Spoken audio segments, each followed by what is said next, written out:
Welcome back, boys and girls. What we have here is a 4L80 conversion. And I'm almost done with it, but I figured I'd do a little coverage for some of y'all. It's been covered before. I've been doing it since long before most people that are making content these days. But let me show you something. Okay, so what we have here, in the many terms of how things go, is this is the 4L80. Now, what you have to understand is when you do this conversion, you're going to be swapping out several minute things, such as this guy right here. So this, as you can see, is curved, all right? This fits the front of the 4L Slippy over here. And the way that's designed is GM, for whatever reason, in 1997, in all their glory, coming out with the LS1, made this guy stick out far enough where it could reach the center of that crank. Now, that's why it's curved, and why they did what they did in all their glory, I'm not sure. But there's no cover on this. So you can see this flex plate is flat. So in doing the conversion, this flex plate comes with, or some come with it, some don't. You can get it separate. There's a 400 thousandths spacer that you really can see right there that spaces this out. It's flat, and that meets up with a 4L80 converter. The 4L80 converter, the spacing on it is just like a small block Chevy, 1955 to now, basically, is what I would assume, you know, late 90s stuff. So this is the flex plate you would use if you were to put an automatic, such as a Turbo 400, 350, Power Glide. This is what you use because it meets up with that center snout. Now for this, since this is a fatter beast, I did have to extend these lines. I just used some transmission line, flared it. You can see a little flare in there that shouldn't pop off or leak. If the owner wants to change it later, he can. He already is aware that this is what we're doing until he wants to redo it, whatever. And also, this right here is where it's mounting now versus in line here with the 4L60. This was the original lineup. So this, like I usually make my own. He provided his own. Cool, less work I had to do. As for everything else, the exhaust actually cleared this. This is catless, not that it would matter, but same thing. It clears just fine, as you can tell. There's room here, we're not touching anything. And then I do have to wire in a spare VSS sensor. The sensor for the VSS on the 4L60 is here. So it moves up to here, and then voila, we have a second VSS sensor that is right here. So I have to wire in the second one, and then my tuner is going to go in, and he is going to tell this thing, hey, we have a 4L80 in here now. It's called a segment swap inside the ECM. So it uses torque converter speed or something like that, as well as drive shaft speed. So that's something else you have to add. I did, instead of just taking this guy and repinning it, I had him go and just buy a kit to save me time, because the price is right. It snaps into here and it switches a couple wires and runs into here, which the 4L60 is traditionally on this side, right?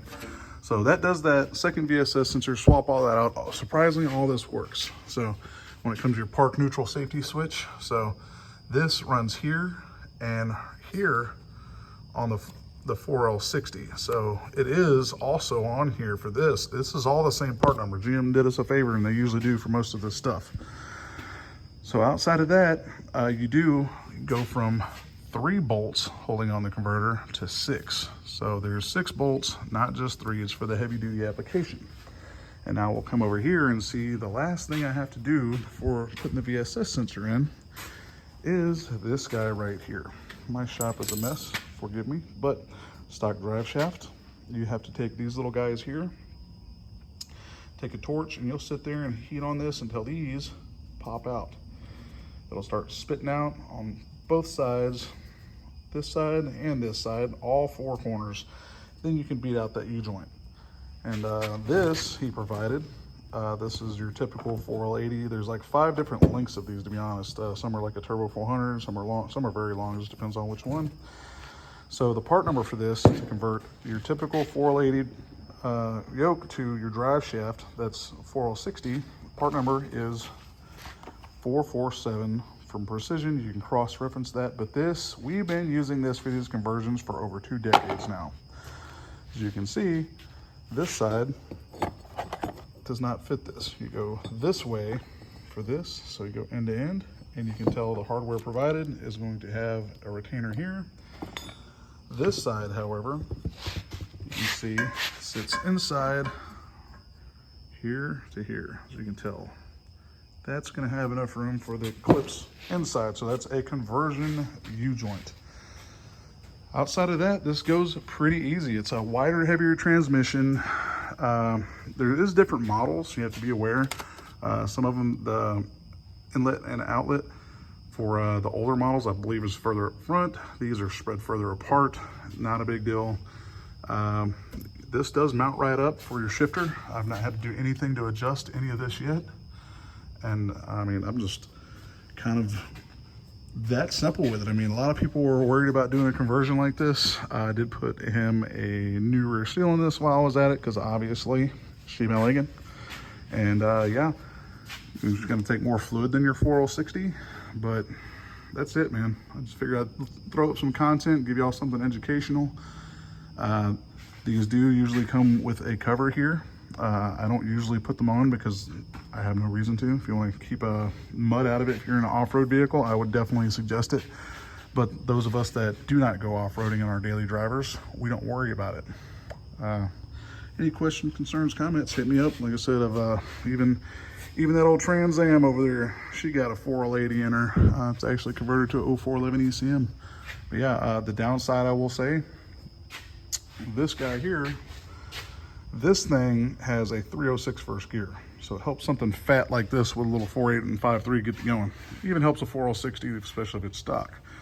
This is a turbo 400 with overdrive, essentially. 2.48 first gear, all the gears are the same, but it has a 0.75 overdrive.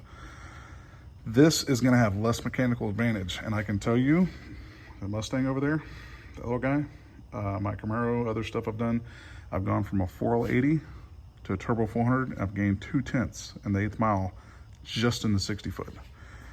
Because even though the gearing's the same, there's something going on, the magical disappointment of the pressure and whatnot, because they're not a 400. They're the same gearing, but there's things that might change out, but the pressure's different.